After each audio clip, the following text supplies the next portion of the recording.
नमस्कार। दिन के 12 बज चुके और हम हाजिर हैं देश और दुनिया की बड़ी और अहम खबरों को लेकर। खबरों को विस्तार से जानें उससे पहले नजर डाल लेते हैं इस वक्त की टॉप हेडलाइंस पर। सेवा, सुरक्षा और सुशासन हमारी पार्टी का मॉडल। योगी आदित्यनाथ ने पॉडकास्ट में कई अहम मुद्दों पर दिए बयान। कहा, प्रधानमंत्री मोदी के मार्गदर्शन में हमारी सरकार ने किया उत्तर प्रदेश का समग्र विकास।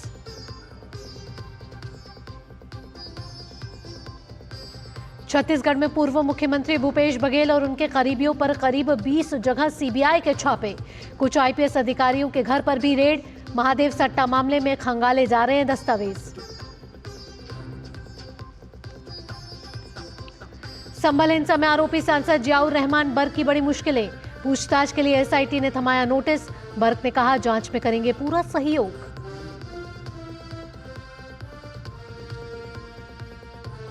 बिहार चुनाव से पहले आज दिल्ली में एनडीए की बैठक। बीजेपी अध्यक्ष जेपी नड्डा भी होंगे शामिल।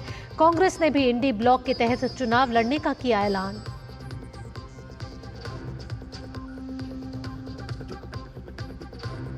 और अमेरिका में वोट देने के तरीके बदलेंगे डोनाल्ड ट्रंप। भारत की तरह वोटर रजिस्ट्रेशन के लिए नागरिकता का डॉक्यूमेंट प्रूव करना देना होगा अनिवार्य।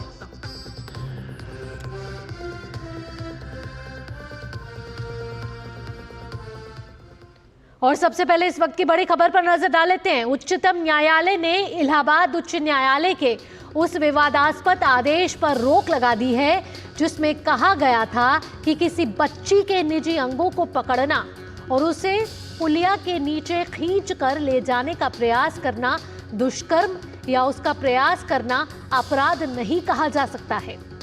जस्टिस बीआर गवई की अध्यक्षता वाली बेंच ने इस फैसले को लेकर सख्त नाराजगी जताई है और जाहिर करते हुए कहा है कि हाईकोर्ट का फैसला जज की असंवेदनशीलता और अमानवीय रुख को दर्शाता है।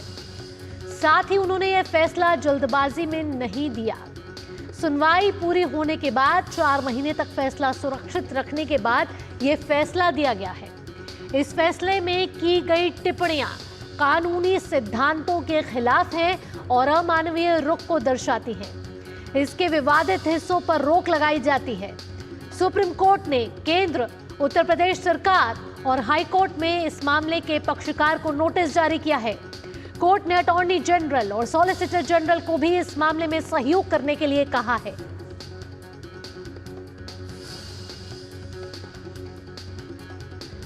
तो Allahabad high court, supreme court ने इलाहाबाद हाई कोर्ट के आदेश पर लगा दी है रोक। और आपको बता दें कि फैसले में की गई टिप्पणियां कानूनी सिद्धांतों के खिलाफ हैं, सुप्रीम कोर्ट ने कहा है। और सुप्रीम कोर्ट ने इलाहाबाद हाई कोर्ट के फैसले को लेकर नाराजगी जाहिर की है। और हमारे साथ हमारे संवाददाता इस समय विकास जुड़ गए हैं फोन लाइन पर। आइए उनसे ज्यादा जानकारी ले लेते हैं। विकास, आपसे पूछना चाहेंगे कि सुप्रीम कोर्ट ने इलाहाबाद हाई कोर्ट के उस फैसले पर सख्त नाराजगी जाहिर की है जो बच्ची के निजी अंगों से जुड़ी हुई है। साथ ही साथ उन्होंने केंद्र सरकार, उत्तर प्रदेश सरकार को भी कई सख्त प्रावधान अपनाने का निर्देश भी जारी किया है। बिल्कुल, देखिए, ये इलाहाबाद हाई कोर्ट का जो सिंगल जज का फैसला था उसमें एक नाबालिग के साथ जो पूरी घटना हुई थी, जो आरोप था एफआईआर में वो ये था कि 2 लोगों ने उस नाबालिग लड़की को निर्वस्त्र करने की कोशिश की और उसको गलत तरीके से छुआ और उसको एक सुनसान जगह पर खींचने की कोशिश की, पुलिया के नीचे खींचने की कोशिश की। इन सब आरोपों के बावजूद इलाहाबाद हाईकोर्ट का जो फैसला था सिंगल जज का, उसमें उन्होंने ये कहा कि ये सारी बातें कहीं साबित नहीं करती हैं कि ये रेप का या अटेम्प्ट टू रेप का मामला था। और इसीलिए उन्होंने जो सीरियस सेक्शंस लगते हैं, जो आईपीसी के 376 था, उसको उन्होंने हटाते हुए 354 का मामला इसको बता दिया था। यानी outraging modesty of A women का जो चार्ज होता है वो उस सेक्शन को अपहोल्ड किया था, लेकिन 376 के तहत जो एफआईआर दर्ज की गई थी उसमें सबसे गंभीर आरोप को हटा दिया था। इसको लेकर के सुप्रीम कोर्ट ने तल्ख टिप्पणियां की हैं कि बहुत ही असंवेदनशील रुख रहा है इलाहाबाद हाईकोर्ट के जज का इसमें, जिन्होंने इसको डाउनग्रेड किया सेक्शंस को। और खास तौर से ये एक नाबालिग से जुड़ा हुआ मामला था, ऐसे में और संवेदनशीलता बरतने की जरूरत थी। तो ये विवादित जो अंश हैं उस आदेश के उन पर रोक लगा दी है और केंद्र और यूपी सरकार को नोटिस जारी किया है। जहां तक सरकार की बात करें या कानून की बात करें तो कानून में प्रावधान पहले से मौजूद है। ये इंटरप्रिटेशन का मामला है पूरी तरह से, जो सिंगल जज को लगा कि ये रेप का या अटेम्प्ट टू रेप का मामला नहीं बनता है, और इसीलिए उन्होंने इसको हल्की धाराओं में इस मामले को आगे चलाने की अनुमति दी। अब सुप्रीम कोर्ट ने चूंकि उस पर स्टे कर दिया और नोटिस जो आरोपी थे, खासतौर से जो आरोपी थे इस मामले में, उनको नोटिस किया गया है। तो आने वाले दिनों में सुप्रीम कोर्ट जब सुनवाई करेगा तो अंत में ये बात, अगर सुप्रीम कोर्ट इसी रुख पर कायम रहता है तो वो सेक्शन वापस से वहां पर रीइंस्टेट किए जाने की पूरी संभावना है। यानी 376 के तहत ही मामला चलाने का आदेश सुप्रीम कोर्ट को देना पड़ेगा। फिलहाल कोर्ट ने हाई कोर्ट के फैसले पर रोक लगाते हुए नोटिस जारी किया है। अब आगे की सुनवाई में तय होगा कि 376 का जो मामला था, आईपीसी की धारा 376 और पॉक्सो का जो सेक्शन 18 था, जिसको कि इलाहाबाद हाईकोर्ट ने हटा दिया था, क्या उनको वापस से लगाने के लिए सुप्रीम कोर्ट आदेश देगा जब इस मामले में फाइनली इस केस को डिस्पोज ऑफ करेगा। जी, साथ ही साथ विकास, सुप्रीम कोर्ट ने यह भी कहा है कि दुख हो रहा है इस बात को कि जिस जज ने ये फैसला सुनाया उसकी संवेदनशीलता कहीं नजर नहीं आ रही थी। ऐसे में 4 महीने लगे इस फैसले को सुनाने में। ऐसे भी नहीं है कि जल्दबाजी में लिया गया, लेकिन जिस तरीके से जज की असंवेदनशीलता पर भी सुप्रीम कोर्ट ने स्वतः संज्ञान लिया है। बिल्कुल, देखिए उनका जो इंटरप्रिटेशन है उससे सुप्रीम कोर्ट नाखुश है। हालांकि ऐसा नहीं है कि उनके खिलाफ कोई कार्रवाई या ऐसी कोई बात है, लेकिन ये इंटरप्रिटेशन का मसला था और जिसने भी इस फैसले को पहले दिन से देखा, चाहे वो वकील हों सुप्रीम कोर्ट के या एक रिटायर्ड जजेस हों, उनका कहना था कि ये इंटरप्रिटेशन बहुत गलत है और इसमें पूरी जो संवेदनशीलता दिखाने की जरूरत थी जज को, वो ये इसलिए क्योंकि जो विक्टिम है वो एक 11 साल की लड़की है, एक नाबालिग है। उसके बावजूद पॉक्सो का मामला होते हुए फिर भी आरोपियों के साथ रियायत बरतने की जरूरत नहीं थी। गंभीर धाराओं में ही ट्रायल चलने देना चाहिए था। अगर ऐसी जिस तरह की इंटरप्रिटेशन हाईकोर्ट ने की है, वो ट्रायल कोर्ट के ऊपर छोड़ दिया जाना चाहिए था, क्योंकि जब शुरू में मामला ट्रायल कोर्ट में गया है, निचली अदालत में गया है, तो वहां पर कोर्ट को लगा कि ये सीधे सीधे अटेम्प्ट टू रेप का मामला है और खास तौर से पॉक्सो जो कानून है उसके सेक्शन 18 के तहत ये अटेम्प्ट टू रेप के दायरे में आता है और इसीलिए कड़ी धाराओं में निचली अदालत ने सुनवाई शुरू की थी और उसको आगे बढ़ाने की कोशिश की थी। हालांकि आरोपी बाद में हाईकोर्ट गए और उनको ये राहत मिल गई। तो इन सारे सिनेरियो को देखते हुए सुप्रीम कोर्ट ने कहा कि जहां पर एक माइनर विक्टिम है और इस तरह की चीजें थी, इंटरप्रिटेशन का पूरी तरह से मामला था, जज चाहते तो जो कोई अगर इसमें उनको किसी तरह का कोई संदेह भी लग रहा था, कोई डाउट भी था, तो वो उन्हें ट्रायल कोर्ट पर छोड़ देना चाहिए था, बजाय इसके कि उस पर रोक लगाते या उन सेक्शंस को हटा देते पूरी तरह। ठीक विकास, इन तमाम जानकारियों को तो हम तक पहुंचाने के लिए आपका बहुत बहुत धन्यवाद। आइए अब आगे बढ़ते हैं। संसद के बजट सत्र के दूसरे चरण की बात कर लेते हैं, जिसके दौरान आज लोकसभा की कार्यवाही प्रश्नकाल के साथ शुरू हुई। प्रश्नकाल के दौरान उपभोक्ता मामले, खाद्य और सार्वजनिक वितरण मंत्रालय से खाद्य और पेय पदार्थों के संबंध में उपभोक्ताओं की शिकायतों के बारे में सवाल पूछा गया। सवाल का जवाब केंद्रीय मंत्री प्रहलाद जोशी ने दिया। इसके साथ ही परमाणु ऊर्जा संयंत्र से जुड़ा सवाल भी पूछा गया। सवाल का जवाब डॉक्टर जितेंद्र सिंह ने दिया। वहीं राज्यसभा की बात की जाए तो शून्यकाल के दौरान सांसदों ने लोकहित से जुड़े मुद्दों को उठाया। राज्यसभा में इस वक्त प्रश्नकाल चल रहा है। इसके साथ ही दोनों ही सदनों में कई अहम विधेयक चर्चा और पारित किए जाने के लिए पेश किए जाएंगे। राज्यसभा में आज बैंकिंग कानून संशोधन विधेयक 2024 और विमान वस्तुओं में हितों का संरक्षण विधेयक 2025 विचार और पारित किए जाने के लिए पेश किए जाएंगे। बैंकिंग कानून संशोधन विधेयक 2024 के माध्यम से भारतीय रिजर्व बैंक अधिनियम 1934, बैंकिंग विनियमन अधिनियम 1949, भारतीय स्टेट बैंक अधिनियम 1955, बैंकिंग कंपनियां उपक्रमों का अधिग्रहण और अंतरण अधिनियम 1970 और 1980 को और संशोधित किया जाएगा। इसके साथ ही लोकसभा की ओर से कई संशोधनों पर विचार किया जाएगा। वहीं विमान वस्तुओं में हितों का संरक्षण विधेयक 2025 को नागरिक उड्डयन मंत्री उच्च सदन में विचार और पारित करने के लिए पेश करेंगे। इस विधेयक के माध्यम से विमान वस्तुओं में हितों के अंतर्राष्ट्रीय समझौतों को कानूनी रूप से स्वीकृति देने का कार्य करेगा। वहीं लोकसभा में आज त्रिभुवन सहकारी विश्वविद्यालय विधेयक 2025 और गोवा राज्य विधानसभा के निर्वाचन क्षेत्रों में अनुसूचित जनजातियों के प्रतिनिधित्व का समायोजन विधेयक 2024 विचार और पारित किए जाने के लिए पेश किए जाएंगे। त्रिभुवन सहकारी विश्वविद्यालय विधेयक 2025 गुजरात के आणंद में स्थित ग्रामीण प्रबंधन संस्थान IRMA को एक सहकारी विश्वविद्यालय के रूप में स्थापित करने का प्रावधान करता है। वर्तमान में IRMA एक सोसाइटी के रूप में पंजीकृत है। वहीं गोवा राज्य विधानसभा के निर्वाचन क्षेत्रों में अनुसूचित जनजातियों के प्रतिनिधित्व का समायोजन विधेयक 2024 गोवा विधानसभा में अनुसूचित जनजातियों यानी कि ST के लिए सीटें आरक्षित करने का प्रावधान करता है। वर्तमान में गोवा विधानसभा में ST समुदायों के व्यक्तियों के लिए कोई आरक्षण नहीं है। इसका कारण ऐतिहासिक रूप से मान्यता प्राप्त ST समुदायों की कम जनसंख्या है। हालांकि समय के साथ कुछ समुदायों को ST के रूप में मान्यता मिलने से स्थिति में बदलाव आया है।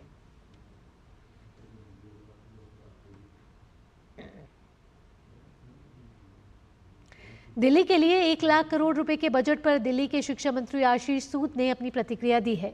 उन्होंने DD न्यूज के संवाददाता से खास बातचीत में इस बजट को ऐतिहासिक बताया और कहा कि शिक्षा क्षेत्र में दिल्ली की सरकार दिल्ली को अच्छी शिक्षा व्यवस्था देने के लिए प्रतिबद्ध है।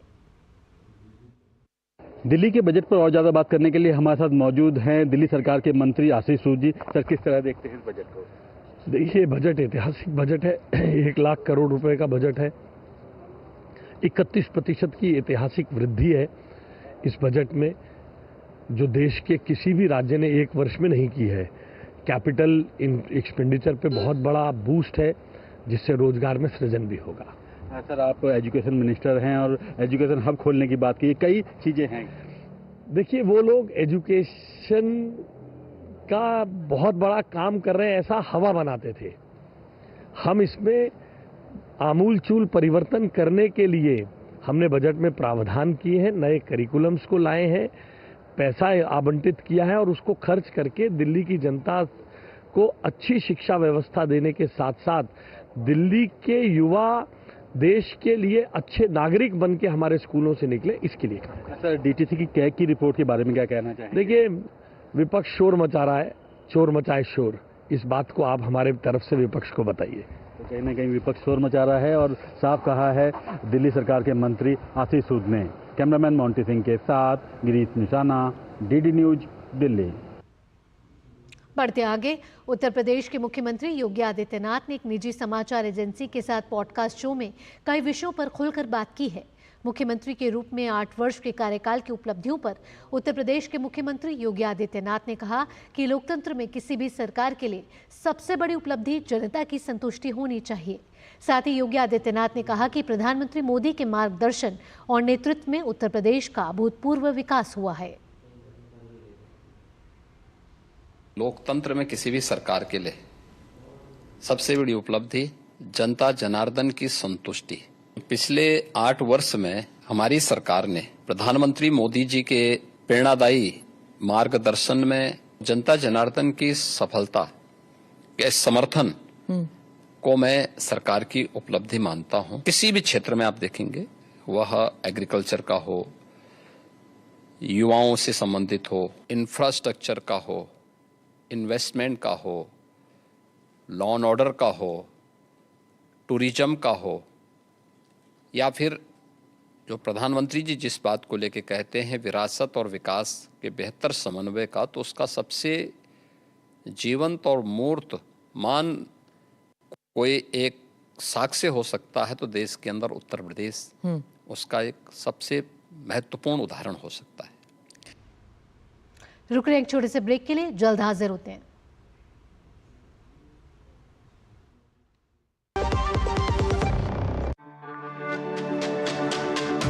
मेरी पसंद, मेरी पसंद, मेरी पसंद, मेरी पसंद, हमारी पसंद, हम सबकी पसंद। मजबूत देश का मजबूत सरिया हो गया स्टील। जो लक्ष्य चुना था समझ आने लगा है। GLA यूनिवर्सिटी, उच्च लक्ष्य की निश्चित प्राप्ति। ब्रेक के बाद आपका स्वागत है। लोकसभा में आज प्रश्नकाल चला, जिसमें कई अहम प्रश्न पूछे गए। इस दौरान एक प्रश्न के उत्तर में प्रधानमंत्री कार्यालय में राज्य मंत्री डॉक्टर जितेंद्र सिंह ने कहा कि बीते 10 वर्षों में देश में न केवल न्यूक्लियर रिएक्टर की संख्या बढ़ी है, बल्कि उन क्षेत्रों में भी रिएक्टर स्थापित करने का काम शुरू कर दिया गया है जहां ये पहले नहीं हुआ करते थे।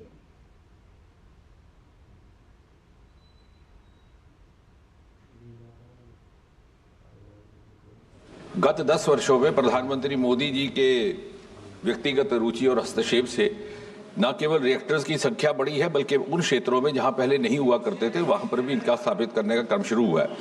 उदाहरण के तौर पर सन 2014 से पहले अधिकतर तमिलनाडु और आंध्रा की ओर दक्षिण में और पश्चिम में महाराष्ट्र, गुजरात। आज हमारे बगल में यहाँ से 150 किलोमीटर दूर हरियाणा के गोरखनगर शहर में रिएक्टर स्थापित होने वाला है, कुछ ही साल में फंक्शनल हो जाएगा। इसी प्रकार इसी सरकार ने सन 2017 में एक ऐतिहासिक फैसला लेते हुए एक ही कैबिनेट मीटिंग में बल्क अप्रूवल ऑफ 10 रिएक्टर्स किया था, जो आज तक कभी नहीं हुआ।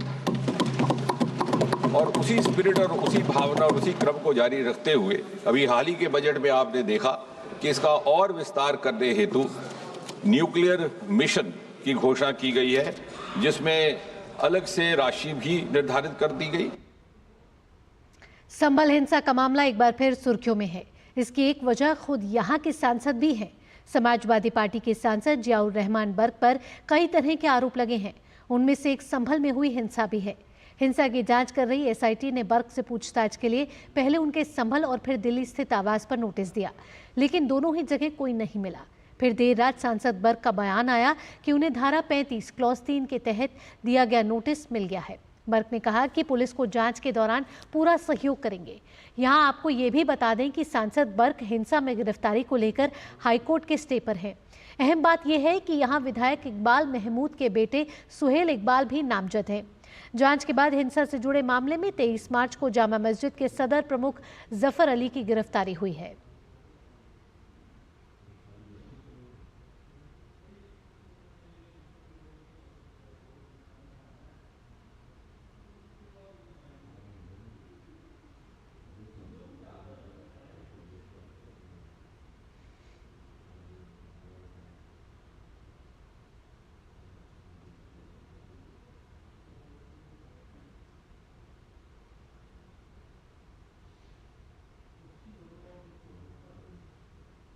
जो नोटिस दिया गया है सेक्शन 35(3) के तहत वो रिसीव कर लिया है और माननीय हाई कोर्ट के आदेश अनुसार जो विवेचना की है उसमें पुलिस ने सहयोग के लिए कहा, तो मैंने जाहिर सी बात है मैं इस देश का नागरिक हूँ, सांसद भी हूँ, तो मैंने उनको ये विश्वास दिलाया जो भी जांच में सहयोग की जरूरत पड़ेगी मैं पूरा सहयोग करूँगा और जो था मैंने उनको नोटिस को रिसीव कर लिया है। छत्तीसगढ़ के पूर्व सीएम और कांग्रेस नेता भूपेश बघेल के घर में सीबीआई की टीम छापेमारी कर रही है। भूपेश बघेल के रायपुर और भिलाई के घर पर सीबीआई की टीम जांच कर रही है। उनके घर के बाहर बड़ी संख्या में पुलिस फोर्स तैनात की गई है। दरअसल 8 और 9 अप्रैल को गुजरात के अहमदाबाद में होने वाली एआईसीसी की बैठक के लिए गठित ड्राफ्टिंग कमेटी की बैठक में भाग लेने के लिए भूपेश बघेल का आज दिल्ली आने का कार्यक्रम था, लेकिन उनके रवाना होने से पहले ही सीबीआई की टीम उनके घर पहुंच गई। इसके अलावा सीबीआई की टीम कांग्रेस विधायक देवेंद्र यादव, भूपेश बघेल के पूर्व सलाहकार Vinod Verma, IPS Arif Sheikh, IPS Anand Chhabra, IPS Abhishek Pallav, IPS प्रशांत अग्रवाल और एसपी अभिषेक माहेश्वरी के यहां भी छापेमारी कर रही है। जानकारी के अनुसार इन लोगों से महादेव सट्टा ऐप से जुड़े मामले के संबंध में जांच की जा रही है। दरअसल भूपेश बघेल और उनके बेटे चैतन्य बघेल के खिलाफ लगातार जांच चल रही है। इससे पहले प्रवर्तन निदेशालय की टीम ने उनके घर पर छापा मारा था।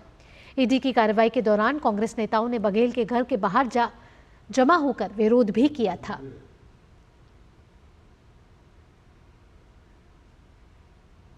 और अब बात बिहार की। बिहार में इस साल विधानसभा के चुनाव हैं। उससे पहले दिल्ली में बिहार से आने वाले एनडीए घटक दलों के नेता आज एक साथ बैठक करेंगे और एकजुटता का संदेश भी देंगे।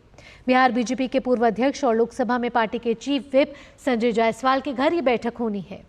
बीजेपी अध्यक्ष जेपी नड्डा समेत बिहार से एनडीए के घटक दलों के अध्यक्ष भी यहां मौजूद रहेंगे। कहा जा रहा है कि आज का डिनर बिहार दिवस को सेलिब्रेट करने के लिए रखा गया है, लेकिन इसमें चुनावी चर्चा भी होगी। वहीं 29 और 30 मार्च को भाजपा के वरिष्ठ नेता और गृह मंत्री अमित शाह बिहार के दौरे पर जा रहे हैं, इसलिए अमित शाह के बिहार दौरे से पूर्व इस बैठक को काफी महत्वपूर्ण माना जा रहा है।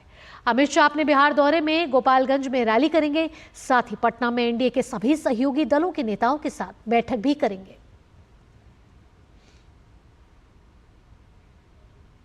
भारतीय जनता पार्टी के राष्ट्रीय अध्यक्ष और राज्यसभा में नेता सदन जेपी नड्डा आज सभी राजनीतिक दलों के साथ अहम चर्चा में भाग लेंगे। ये चर्चा दिल्ली उच्च न्यायालय के न्यायाधीश जस्टिस यशवंत वर्मा के सरकारी आवास से नकदी बरामद होने के आरोपों के संदर्भ में हो रही है। इस मामले ने राजनीतिक और न्यायिक हलकों में हलचल मचा दी है। गौरतलब है कि 24 मार्च को राज्यसभा के सभापति जगदीप धनखड़ ने इस मुद्दे पर विचार विमर्श के लिए एक बैठक बुलाई थी, जिसमें जेपी नड्डा और नेता प्रतिपक्ष मल्लिकार्जुन खड़गे शामिल हुए थे। इस बैठक में सहमति बनी थी कि सभी राजनीतिक दलों के नेताओं की राय जानना आवश्यक है। कांग्रेस ने आगामी बिहार विधानसभा चुनाव से पहले आधिकारिक तौर पर इंडी ब्लॉक के तहत चुनाव लड़ने का ऐलान कर दिया है। मंगलवार को कांग्रेस के राष्ट्रीय अध्यक्ष मल्लिकार्जुन खड़गे की अध्यक्षता में हुई एक उच्च स्तरीय बैठक में निर्णय लिया गया। बैठक में लोकसभा में विपक्ष के नेता राहुल गांधी, महासचिव केसी वेणुगोपाल, बिहार प्रभारी कृष्णा अलावरू, बिहार कांग्रेस अध्यक्ष राजेश राम, कांग्रेस विधायक दल के नेता शकील अहमद खान सहित अन्य वरिष्ठ नेता शामिल हुए। भाजपा को सबसे बड़ी चुनौती मानते हुए गठबंधन ने पूरी मजबूती के साथ मैदान में उतरने का ऐलान किया। और अब खबर सौगाते मोदी से जुड़ी हुई। बीजेपी ने ईद से पहले सौगाते मोदी कार्यक्रम की शुरुआत कर दी है। देश भर में करीब 32 लाख गरीब मुसलमानों के लिए बीजेपी ये कार्यक्रम चला रही है। इधर विपक्ष ने बीजेपी अल्पसंख्यक मोर्चा के इस अभियान पर कटाक्ष किया है, तो बीजेपी ने सामाजिक सरोकार के कार्यक्रम में राजनीतिक बयानबाजी करने के लिए विपक्षी नेताओं की निंदा की है। बीजेपी ने मुस्लिम समाज में अपनी पहुंच बनाने और सबका साथ सबका विकास के पीएम मोदी के मंत्र को आगे बढ़ाते हुए अहम पहल की है। बीजेपी अल्पसंख्यक मोर्चा ने दिल्ली सहित देश भर में सौगाते मोदी कार्यक्रम की शुरुआत की है।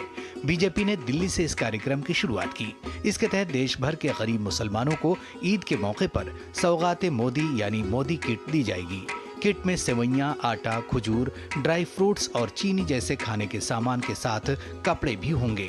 पूरे देश में चलेगा, 32 लाख लोगों को बटेगा। ये हर माताएं बहनें जो गरीब हैं, किसी कारण से नहीं कर पाते, हर धर्म में ये रास्ता निकाला गया है उनको सौगात देने के लिए।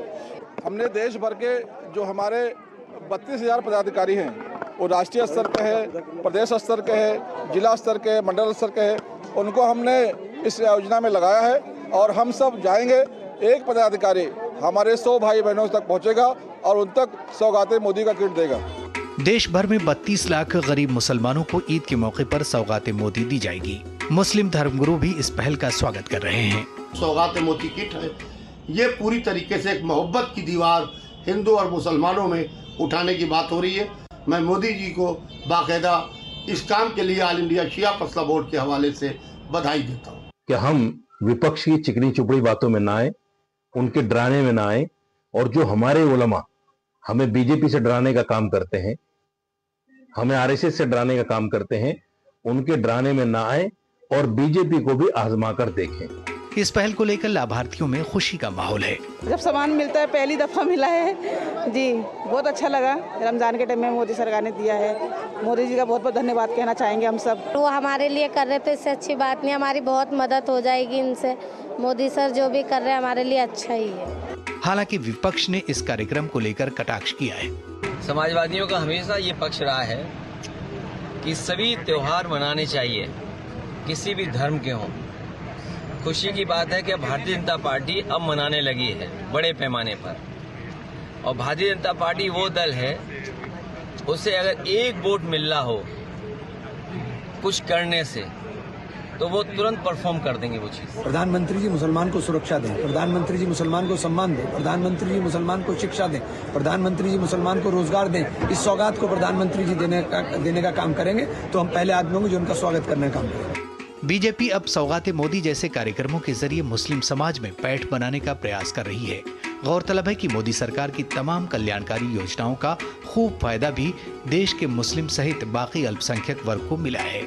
उर्मिलेश के साथ शैलेंद्र मिश्र की रिपोर्ट, डीडी न्यूज दिल्ली। और आइए अंतर्राष्ट्रीय खबरों का रुख कर लेते हैं। अमेरिकी राष्ट्रपति डोनाल्ड ट्रंप ने अमेरिकी चुनाव प्रणाली में बदलाव लाने की बात कही है। इसके लिए उन्होंने एक आदेश जारी किया है। इसमें चुनाव संचालन के तरीके में बदलाव की बात कही गई है। इस आदेश में मतदाताओं से उनकी अमेरिकी नागरिकता को साबित करने और यह सुनिश्चित करने को कहा गया है कि चुनाव के दिन तक केवल मेल इन या पोस्टल बैलेट मतपत्र ही गिने जाए। इसके अलावा गैर अमेरिकी नागरिकों को चुनावों में मतदान करने से भी रोकने का प्रस्ताव है। ट्रंप ने भारत और ब्राजील जैसे देशों के चुनाव प्रथाओं का उदाहरण दिया और तर्क दिया कि अमेरिका बुनियादी और आवश्यक चुनाव सुरक्षा को लागू करने में विफल रहा है, जो पहले से ही कई विकसित और विकासशील देशों में मानक बन चुके हैं। उन्होंने कहा कि भारत और ब्राजील मतदाता पहचान को बायोमेट्रिक डेटाबेस से जोड़ रहे हैं, जबकि संयुक्त राज्य अमेरिका नागरिकता के लिए काफी हद तक स्वयं सत्यापन पर निर्भर है।